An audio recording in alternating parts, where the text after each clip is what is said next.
Well, have I ever...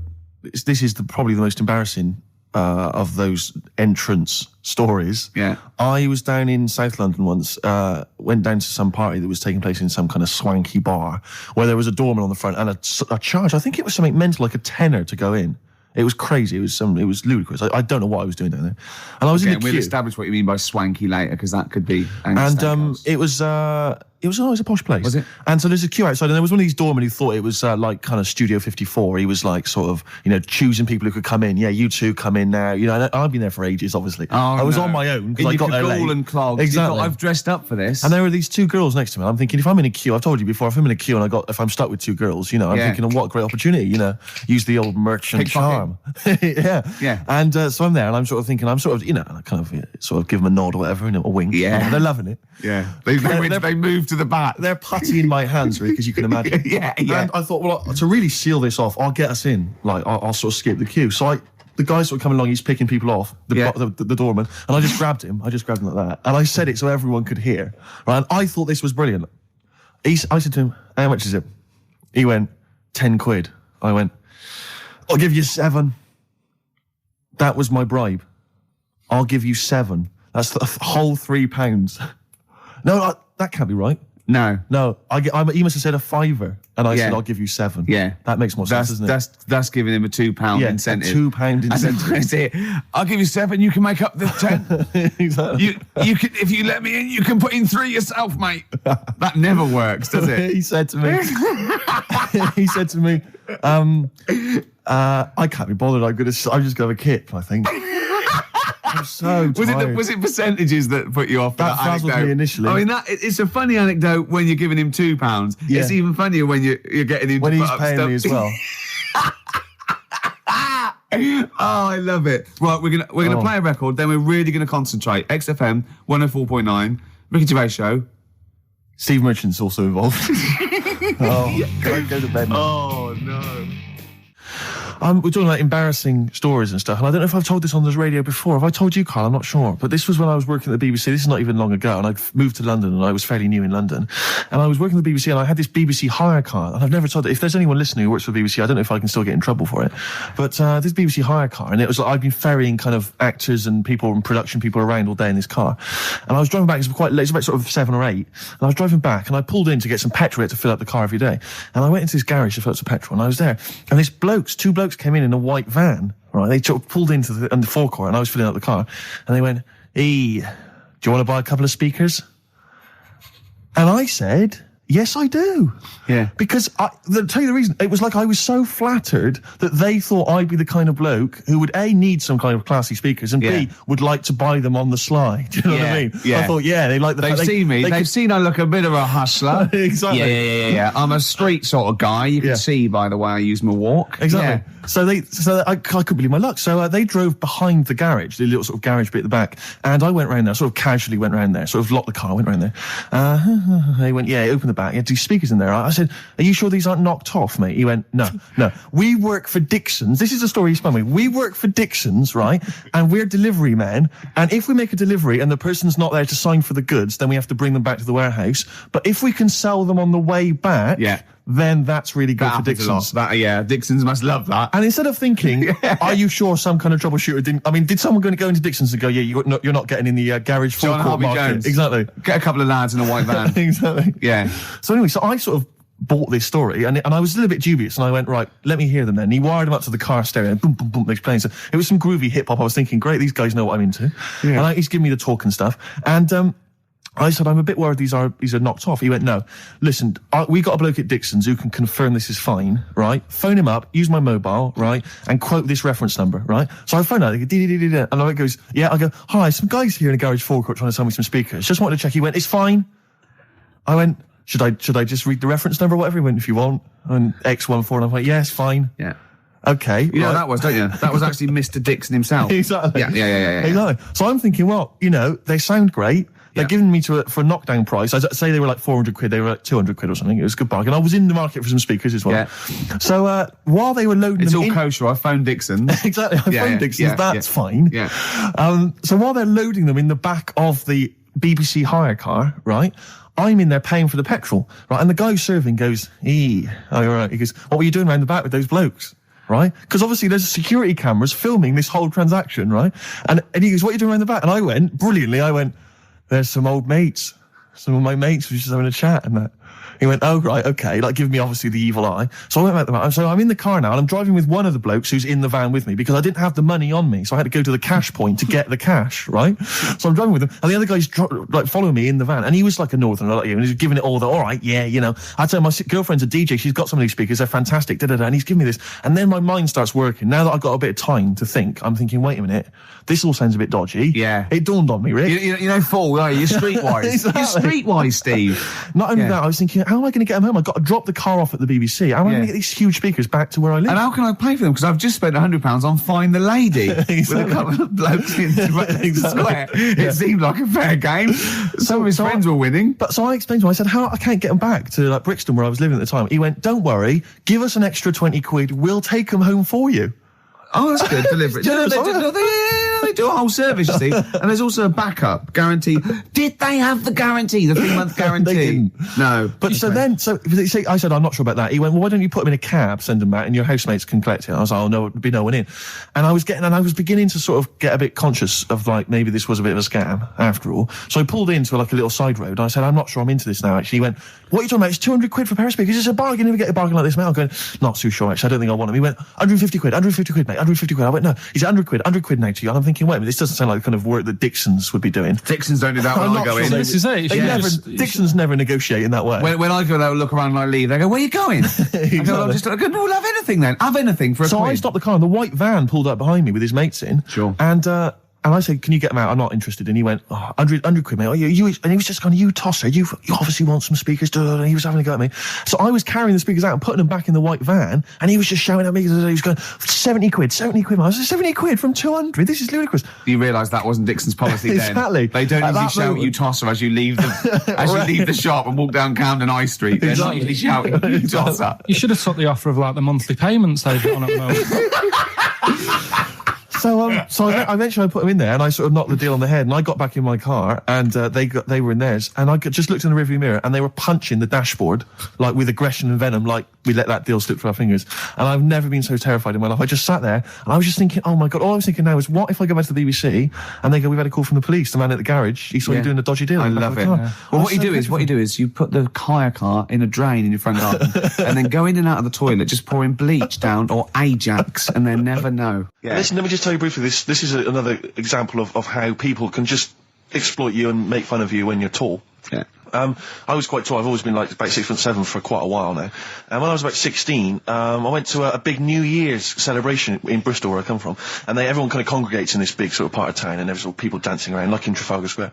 And I was there, and somehow I just picked up a balloon somewhere along the line, one of those kind of helium sort of balloons, and I was holding that, sort of dancing around.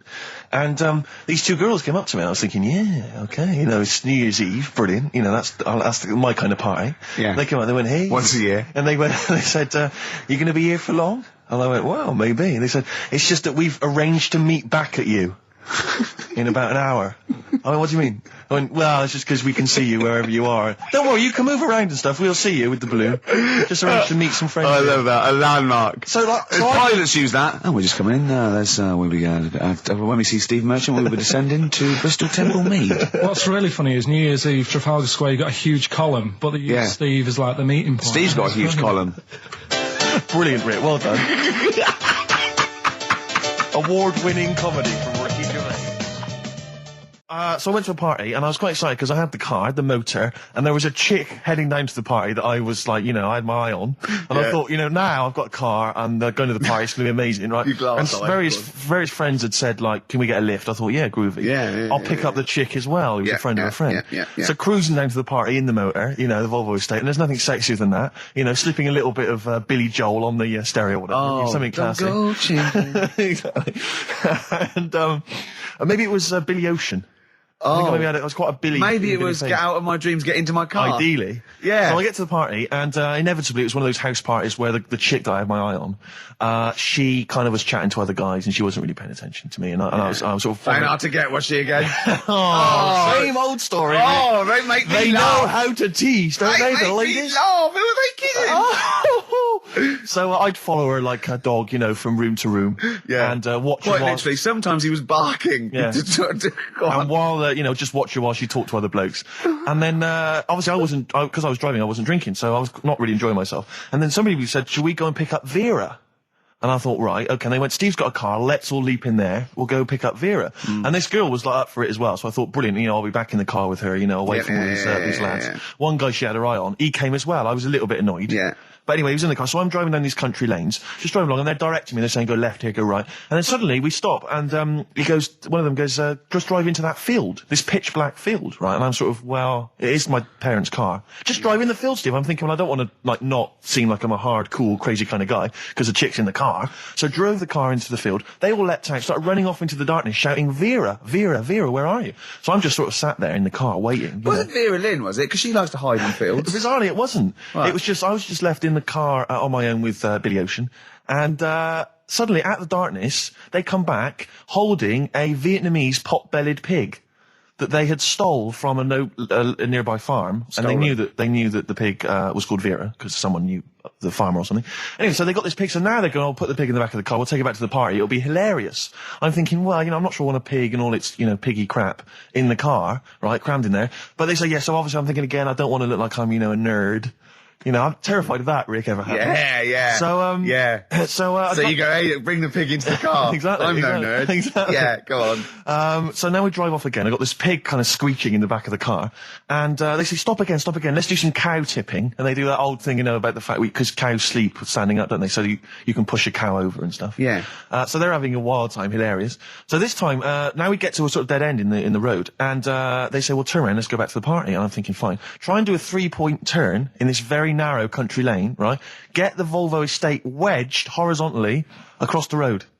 Can't get it out, just can't seem to sort it out. I don't know what, I'm panicking because there's a pig in the car, right? And, local disgruntled farmers, right? People drunk, partying, probably off their head on some kind of weed, Rick. Was it loads of blokes with, pitchforks and flaming torches Exactly. going, burn him.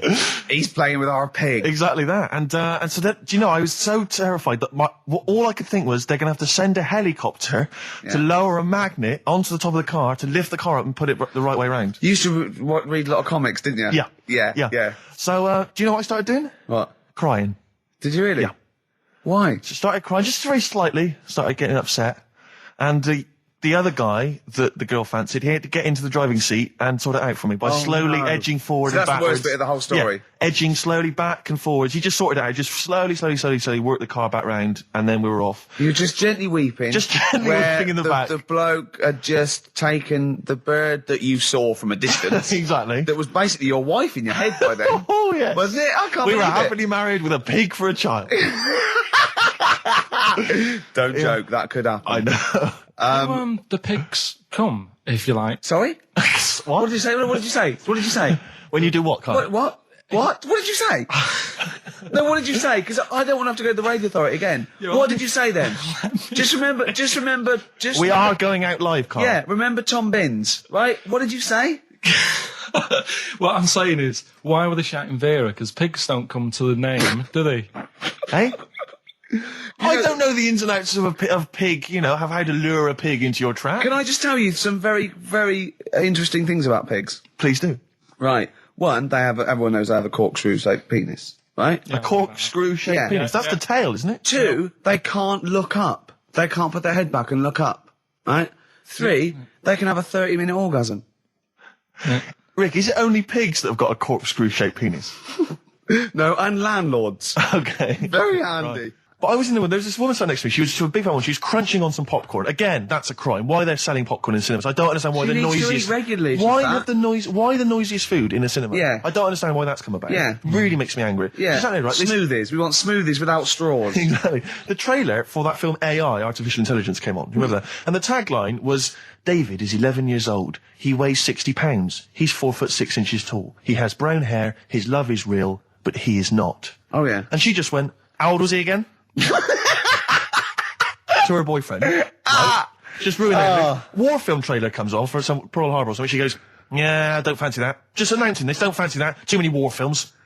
So then the trailer, then the opening credit comes on for Crouching Tiger. Before that, you know that thing that comes up that says it's signed by the BBFC and it has the kind of certificate and everything, and that certificate to say what age you have to be to see it. That came up, and it said Crouching Tiger, Hidden Dragon, in brackets subtitles. She went, it's not subtitled, is it?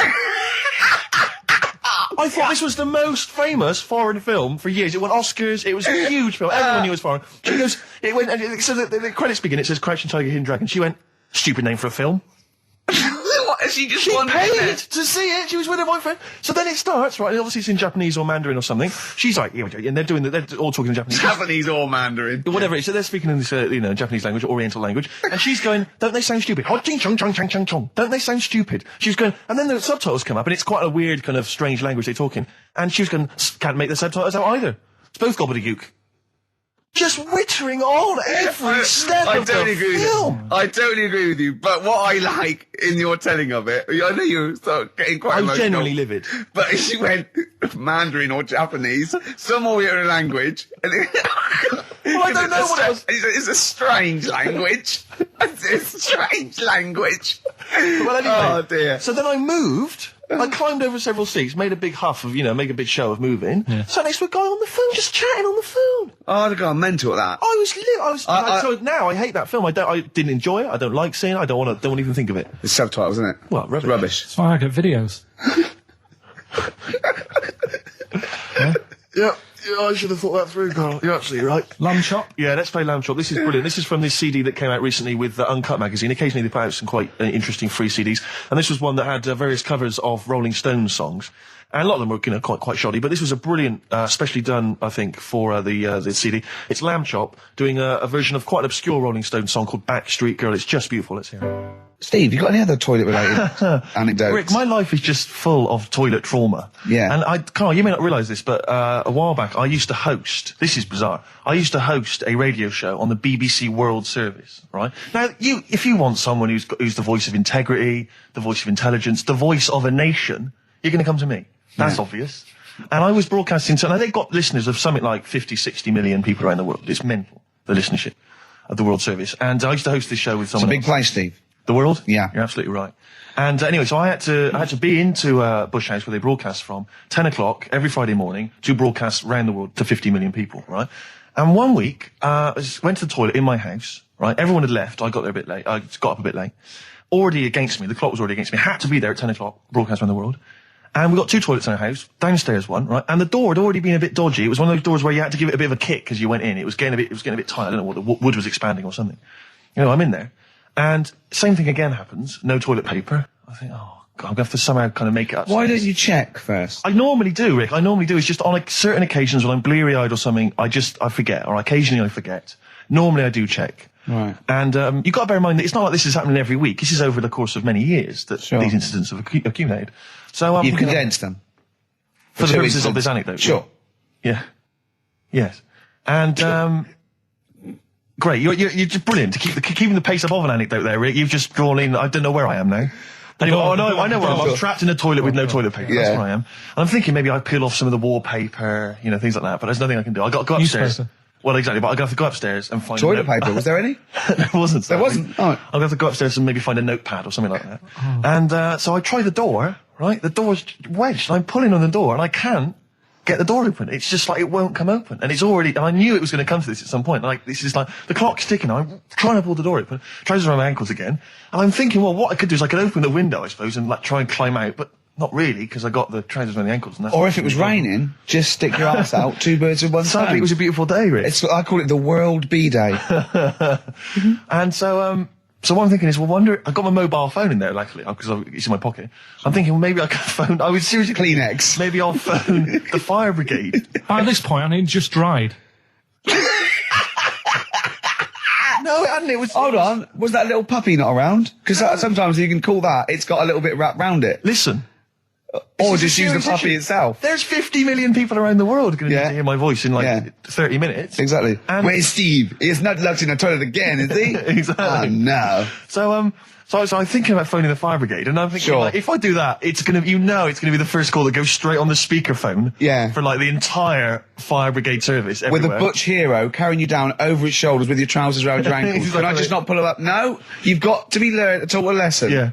But I imagine the idea of phoning up and going, hello there, I'm trapped in a room in my house. Oh yeah, which one is it? Oh, I don't need to know. It's quite small. Is it? Yeah. It's not the toilet, is it? Because we don't want to come and rescue someone who's trapped in the toilet. Which service do you require? Paper? So I think I can't find the fire brigade, the clock's ticking. So then I think one of my housemates is still in the house, but still asleep. So I phone the house number. Right, phone rings and rings and rings for ages. And eventually he answers the phone, right? Gets out of bed, answers the phone, yeah. Hi, it's Steve. All right, what's wrong? What are you doing? What are you doing? All right, yeah. I didn't wait to know. What are you doing? I'm just in the toilet. Just downstairs in the toilet. Oh, yeah, what are you doing? Well, I've finished what I'm... Have you got any toilet paper? Any bog roll? Yeah. So he had to kind of scrape together a few bits of paper, and sort of tinfoil or whatever he could find in the house. A cactus. Come down no. Pass it underneath the door, right? And then I said, can you move away from the door because I don't want you to hear me as I'm, wiping the...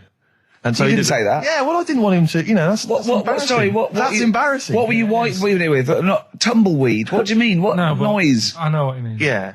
No, exactly. Right. So then I say, right, can you smash... Why was he hovering? Why didn't he want to walk away?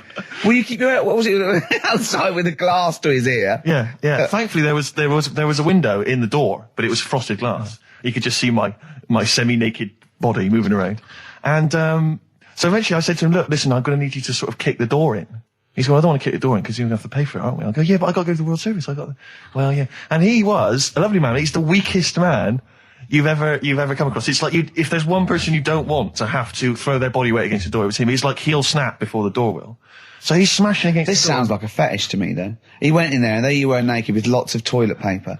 And you go, oh, you've broken the door down and there I am naked. Again. Oh, you've rumbled me, Rick. I wish I'd not told that embarrassing story on the radio. Like it wasn't embarrassing enough, you've just got to make it slightly more seedy. Oh, so did he get it down? He did it, yeah, and I got to the World Service with minutes to spare. Oh. And interestingly, I told that story to 50 million people around the world. You're joking. Yeah. Did they understand? I think so. I mean, is that a bit of a problem when you're on the World Service, like thinking of things that everyone can understand? Yes. Because you can't. It's a bit like when talking to you, Carl. Yeah, exactly, Carl. I think you're on thin ice there, worrying about people understanding what you're saying. No, but you can't talk about stuff that's on the telly and that, because some people say, well, we haven't even got a telly here. Oh, yeah, you're listening to XFM 104.9. Yeah. So let's carry on. Let's continue. Well, absolutely. Well, obviously, Karl was out with me last night, and he saw that I'm, he knows I'm a ladies' man, and that was obvious. Karl, you could see the vibe around me, couldn't you? When the chicks were talking to me, and just remembered recently, actually, I was on a train coming back from hometown Bristol, and I was on the train, and this girl walks on, good-looking girl. I thought, hey, up, a largely empty carriage. I'm thinking, my luck's in, because I take every opportunity, Karl. That's the thing about me, I don't choose. She was a good-looking girl. She sat down. I thought she sat down right near me. I thought, brilliant. As this guy comes up behind her, and says, I think it's probably a boyfriend or something, sits down next to her. And I listened in on the conversation, obviously, because I'm pretending to read. It was very clever. I read the same page for hours, so I was pretending to listen. I was listening, but pretending to read. And I realised that it's not her boyfriend or anything. It's just some guy she's met on the platform. And I'm thinking, brilliant. If she's the kind of girl who's just going to start talking to someone, on a platform, on a train, brilliant, I'm going to be in here. Because he was only going one stop. So I'm thinking, what's the worst that can happen? He'll nick off, I'll get chatting to her, and who knows, I could join the... is there a train equivalent? Foot High Club. The Foot High Club, brilliant. And so I'm excited, I'm listening in. And it turns out that they're both kind of graduates who just finished university, or they're coming to their finals or something. And they're chatting away, and he's making a couple of witticisms, and she's kind of tittering at his jokes. I'm thinking, well, I'll tell you this, if she's laughing at this kind of material, I am going to blow her away, with my kind of anecdotes and wry observations, Yeah. It was weak stuff, I got to be honest. Really? He was coming out with nothing. He was running on empty, as far as I'm concerned. Yeah. And she was loving it. So I'm thinking, brilliant, I'm going to be right in here. And then they get moving on to higher brow things, and I think she was going to study kind of Marxism or something like that, or communism, something. And she was asking him, by way of conversation, she was asking him what he knew about Marxism, And he was fumbling for his vague knowledge of it that he had in his life. And I'm just sat there thinking, come on, love, in any given capitalist environment, the proletariat will revolt against their oppression by the bourgeoisie, and after a brief period of socialist rule, emerges a classist society governed by community cooperation. Well, if that sort of talk wouldn't get a woman hot, I don't know what you'd use then. If Marx and Engels is not going to get a woman sweaty down below, no, I then know. nothing is. No. Then my name is You're not just Steve biding Hodgson. your time. Yeah? Exactly. I'm just going to go in for the kill any minute. Yeah. So anyway, it comes to his stop, right? He gets off. I'm thinking this is a piece of cake, and he gets off, and off he goes. He walks off, and I'm thinking brilliant. And I thought, I'll wait till the train's pulled away. I'm not going to leap in straight away. No. And he comes back along the carriage, and I'm thinking, hang on a minute. He goes, listen, do you mind if I give you my email address, right? And if you want to get in touch, email me. I'm thinking, come on, you loser, get off now. Save your face, please, before it's too embarrassing. She accepts the email address because she obviously doesn't want to hurt his feelings, whatever. I'm thinking, fair enough. She's a good woman. I'm liking her. I'm loving her. I'm thinking that's my kind of girl. So anyway, he gets off. I'm sat there, the train pulls away. I'm thinking, I'll wait a few minutes, I'll just, give it some time. Her phone rings. It's her friend on the phone. And she starts saying it, and I was listening in, and she was going, just met a guy on the train. I'm thinking, yeah, that's true enough. She goes, yeah, he was a good-looking guy. I thought, you're having a laugh, love. To be honest. Because I was looking at him, and she said to her friend, he looks a bit like tennis player Boris Becker. I thought, you should be so lucky. Frankly, because I saw him, he had awful facial hair, if that's what makes him look like Boris Becker. Terrible little goatee beard. It was laughable. I thought, I don't know. And then she goes to the thing, and she's like, yeah, I met him, we got chatting and stuff. And she was going, it's not often that you meet someone, generally in life, who's, kind of thoughtful and intelligent and funny. I thought to myself, I'm not even going to waste my time with you, love. Frankly, if that's what you thought of him. You just walked away. And I'll be honest with you, I didn't even bother talking to her. No, I didn't even waste my time with her. If she thinks that bloke is not only great looking, but funny and intelligent, and she got on well, and he was polite, and it was a chance meeting, and he thought, and she thought that you were like a freaky looking dork who didn't even have the nerve to speak. That is what she thinks, then I don't want to know her. I couldn't. You walked away, and good luck to you. And I have my dignity intact. Yes, and she's nothing. Oh look, you're actually a little bit stressed there, aren't you? Because you had a drink last night, didn't you? I had a couple of drinks. Yeah. I was down at Steve's night. He was doing a bit of DJ. Yeah. Went down a storm. And that's why you're all grumpy. What? Do you hear what he just said? What? I was DJing last night, obviously that XFM evening. Yeah. Hour and a half. My friend and I split the time on the decks. Yeah. What was the word you just used? He went down a storm. We went down a storm. Right, 3 girls, I was walking to the toilets during my set. 3 girls went, you are a genius. Right? What's his name? Dane Bowers? Why? Zane Lowe? Because you played records in a certain order. Yes. No, sorry, Rick, if you can't deal with that. Sorry if you're a little bit jealous, because this time you can't share the award. All right? Dear. But it was my credit this time. You can tell he hasn't been a DJ. Because it's not just about... It's not just about that. The songs you play, it's the way you play them. The way you play them, whether it's 33 or 45, very important. Yeah, leave your hand on them as they're trying to go round. But so 3 girls there, charmed by me, they loved it. Yeah. Zane Lowe, XFM DJ and MTV presenter, probably one of the coolest blokes alive. He came up, gave us massive respect. He said, I'm loving your set. He actually used those words, right? There were people coming up, they couldn't believe their luck. It was roaring. We'd stick on a track, people would cheer as it came on, right? My particular favourite, Karl, I think you'll agree, my particular triumvirate, LL Cool J, Mama Said Knock You Out, leading straight into House of Pain, Jump Around, then straight into that current Elvis track that's been re-released, remixed by Junkie XL. I played the original, which I'd already played on XFM before. I'm already there, cutting edge. Yeah. Right? 3 old tracks, you mean? 3 old tracks. In a row? Yep. And I think the words that would best sum it up are, I kicked ass. Great. Rick. All right? Well, I'm going to be kicking some ass today. But Rick, I just need to mention something quickly to you. When did I last see you? I saw you yesterday, didn't I? Yeah. Because we went up to Edinburgh yesterday. We were very nicely invited to go and talk at the Edinburgh International Television Festival. It was quite a big deal. We went up there and we were interviewed. And Ricky chose to go on the train because it takes like 4 hours, 4.5 hours or something on the train. But it's quite leisurely. It's quite sort of gentlemanly thing to do. Yeah. I opted to go for the plane option and fly up there. More modern. Exactly. And they bankrolled that. They paid for it all. And that was all not very nice. And as I recall, when I last saw you, we got a cab, didn't we? And you asked if you could get the cab to drop you off at the train station. Yeah. And then it took me on to the airport. Yeah. Did I? Now that was before. The last time I saw you was before I got to the airport and missed my flight, wasn't it? Because I had to drop you off in the centre of town. Yeah. No, that was just before I had to pay £165 to upgrade to another ticket. How did you not tell me that in the last hour? £165, Ricky. I had to pay because we dropped you off at the train station. So, I mean, do you want to go halves on that, or what do you want? How do you want to deal with that? How do you want to sort that whole mess out? Why were you late? Why was I late? Because we dropped you off in the centre of Edinburgh, and do you know how hard it is to get out of Edinburgh in rush hour traffic? But it was only 3 minutes away, so you'd have missed it anyway. No, because if we'd gone the other direction, it would have been 20 minutes. It took me like an hour to get to the airport. And I got there, and the plane had already left, and the cabbie was just laughing. He was saying, we're never going to make it. He goes, you were a religious man, you better start praying. I thought he was being facetious. He was absolutely right. £165. But hold on, why didn't he tell you that when he picked up at 4:15? It makes you wonder. So obviously, I'm a little bit annoyed. Because, I'm not a man who likes to sort of spend unnecessarily. But wait, this is not my fault, because you were there when we made that decision. I didn't impose this on you. We both decided that might be... It's both our fault. I mean, it's no one's fault. It's both our fault. That's fair. That's all I wanted to hear. It's both our fault. Therefore, it's both our financial obligation. No. £165, just split that in half. Write a cheque, Rick. Write a cheque. It's fine. I trust you. Phone in. I think everyone. This is. You're clearly obvious. irresponsible. No, of course I'm not. If you share a cab and then one person's lucky enough to not be late and one person is unlucky enough, and that's what it is, bad luck. I don't think you share the obligation. But it's a moral dilemma, this, isn't it? But it's more than that, though, isn't it? Because let's be honest. Even if you had known that I was going to get there late, you'd have wanted me to hang around just so you weren't left around waiting for a train on the road. No, because I got there... you get bored sitting, don't you? So you'd have wanted me to at least got in that cab. I got there way too early. I actually got there I was there about 30 minutes early. You made it fine then. That was exactly. So I mean, I sacrificed me hanging around for half an hour so you could get it at 4:15. And the other thing is this: you were going to get it at 4:15 anyway. Yeah, but I would, if I'd gone the other direction and not dropped you off in the centre, I would have been there in time. Wow, would we? Well, is that true? Wow.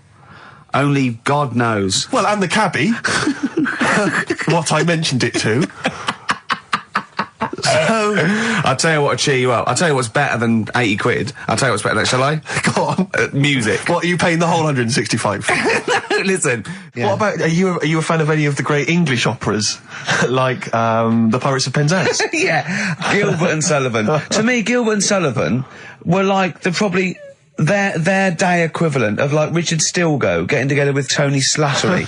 And then 100 years later, people go, it's brilliant. It is like, they might as well, I don't know, make any episode of Whose Line Is It Anyway? Right, yeah. Into an opera, and in 200 years' time we're going, that's genius. Yeah. Listen to this one, look, this is Party Quirks. Yeah, Amdram Society staging Worst Step. Because I was in the Pirates of Penzance once in an amateur production. You used to like Whose Line Is It Anyway? I did, that was although I did watch it when it first came on Channel 4 about 15, 20 years ago. But we did the Pirates of Penzance when I was in an amateur dramatic society in Bristol, the Bristol Operatic Society, Light Operatic Society. I don't know why I was involved, because I can't sing. My audition, I thought, this is how desperate they were for blokes. I swear to God, right, I can't sing, you know. Well, you? Yeah, all right, calm down. And I went in and they said, "What are you going to sing?" I went, "Well, I want to surprise you." They said, "Do you want a piano accompaniment?" I said, "No, I don't think so." I went to the back. I swear to God, I went to the back of the room and I just sang. Thumbelina, Thumbelina, tiny little thing. Thumbelina dance, Thumbelina sing. Thumbelina, what's the difference if you're very small? 'Cause when your heart is full of love, you're 6 feet tall. I just did that. And they just looked at me like I was the weirdest freak they'd ever had. Immediately put me in the chorus, because that was how desperate they were for blokes. We rehearsed it. I couldn't remember the lyrics. Thank God you were doing Thumbelina. Yeah, yeah. Oh, but dear. I couldn't remember the lyrics. What was it for? Was it Gilbert and Sullivan? It was the Pirates of Penzance. There weren't enough blokes, right? So that we had to double up. So some of the pirates had to double up as the policemen who were chasing the pirates. A little bit problematic in the scene when the policemen and the pirates have a fight. That was a little bit tricky.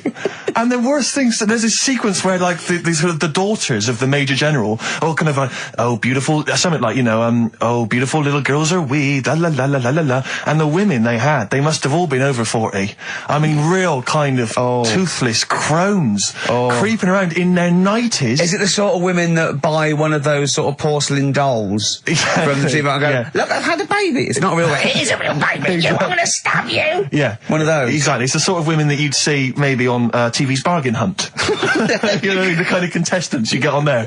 Those are women who sort of, they're in Amdram and they think they've clung on to their looks, but they have never made it in the guy who was playing there's a guy who's supposed to be an 18-year-old prince, an 18-year-old pirate, the Pirate King. He must have been 40 if it was a day. He also directed the show though, so he got to prance around in these thigh-high boots. Ludicrous. It was so embarrassing. It was shameful, really. I'd love to go to Amdram. Amdram is a whole other world. It's such an incredible place because there's so much backbiting and envy and Really? Oh, it's incredible. It's worse than the real world of theatre and TV. It's unbelievable.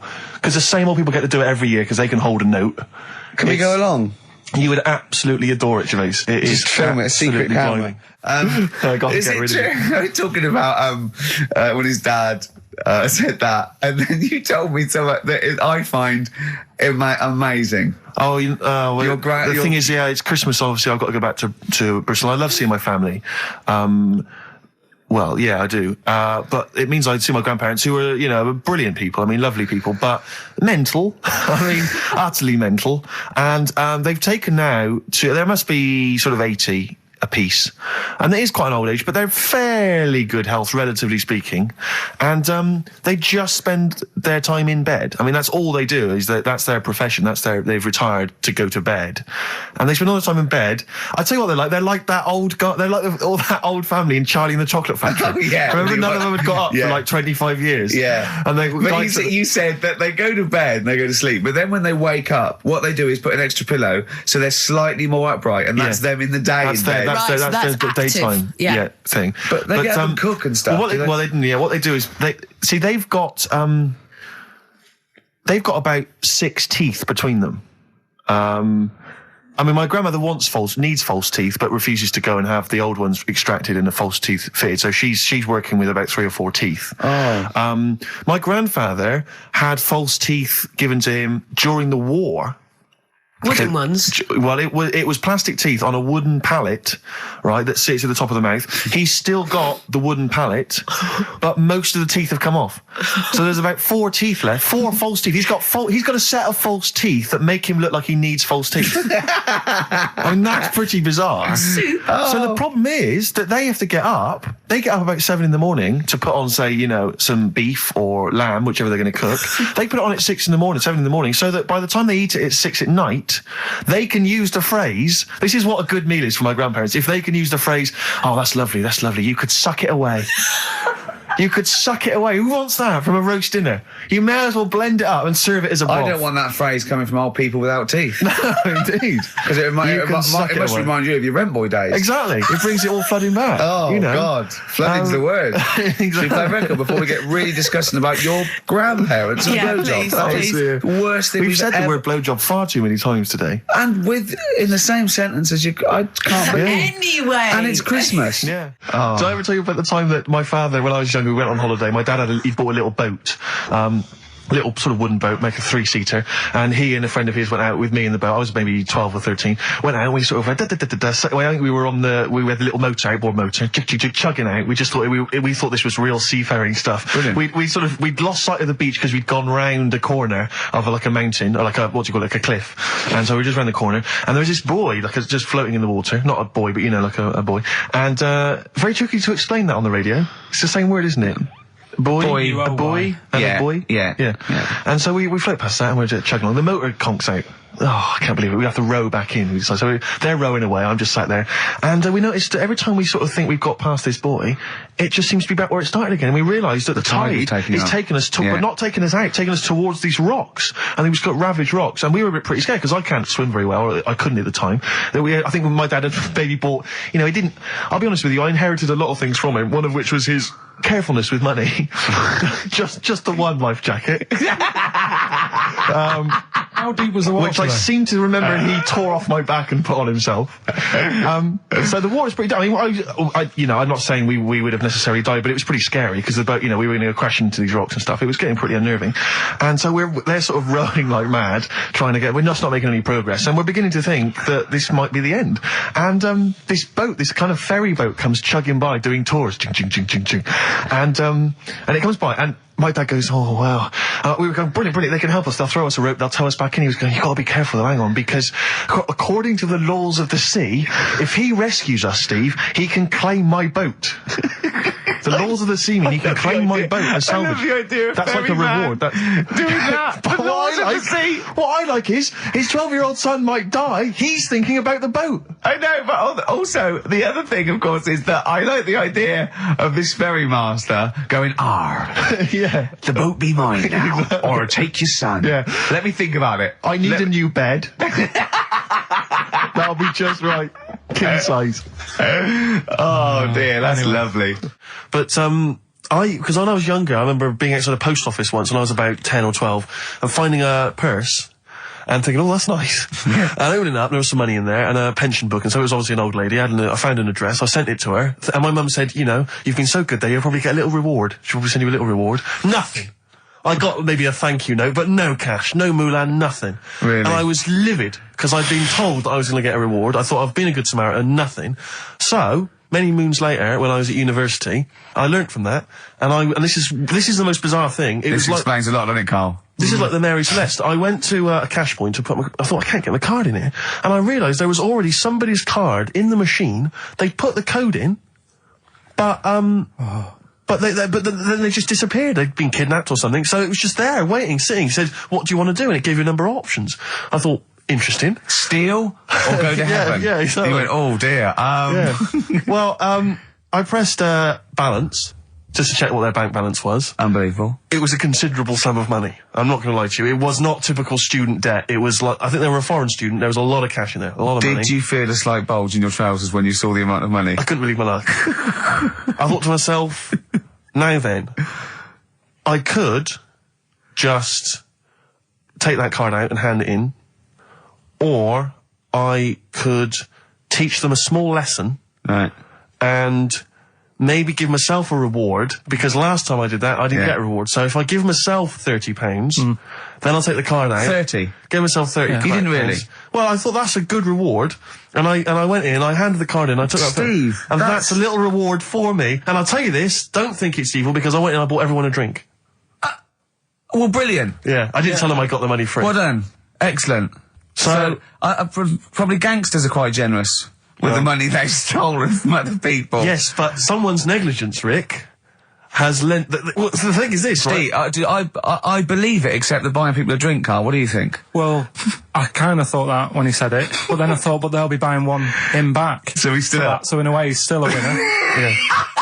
Everyone's a winner in that situation, including the student, because frankly, if there had been a less scrupulous person who found it, they'd have probably helped themselves to a considerable sum. I cannot believe he did that. There was thousands and thousands of pounds in there. What if Beadle had jumped out and slapped you with his little claw and said, we've been filming this merchant? Well, so what? How old were you then? I don't know, 19, 20? Would you do it again, or was it just to get the world back for the old lady's purse? Possibly do it again, yeah. You're joking! Well, you've got to think of it this way. You've got to think of it as there was a lot of money in there, and someone less scrupulous than me would have taken a fortune. They'd have cleaned them out.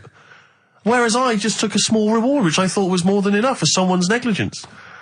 And I've returned the card. They've got the card back. Everything's fine. Think of someone else. I could have gone on a spending spree. I could have been buying stuff, all sorts. Yeah, but it wasn't yours at all. Yes, but they probably would have given me a reward. And because, you know, sometimes people forget, or, you know, they don't give you a reward, I thought I should take it myself. You had to go at your dad for nicking a loaf of bread out of a phone box. Yeah, but that's because it's for old people, geriatrics and stuff. How do you know how old was your people who you were robbing from? It was on a student campus.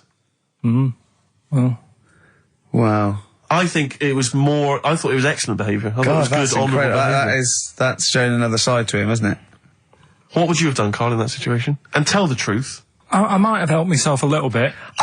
There you are. I don't know what this is helping yourself a bit. Like you say, just sort of, you know, send them back and sort of say, you know... If you find a £1 coin in the street and you can be bothered to bend over for it, then have it. But someone's cash point card or personal belongings... I'd let them know, though. Did you send it to them and say, I've service charge included? I've took that out already. No, I handed it in to the... Let them know! What do you mean you'd let them know? I'd say, you know, you're lucky here. Right, I just took, I'd probably say 20, actually. Okay. Because that's just like one note. Sorry, right, okay. You are winding me up. No, I'm not. I mean, not for once.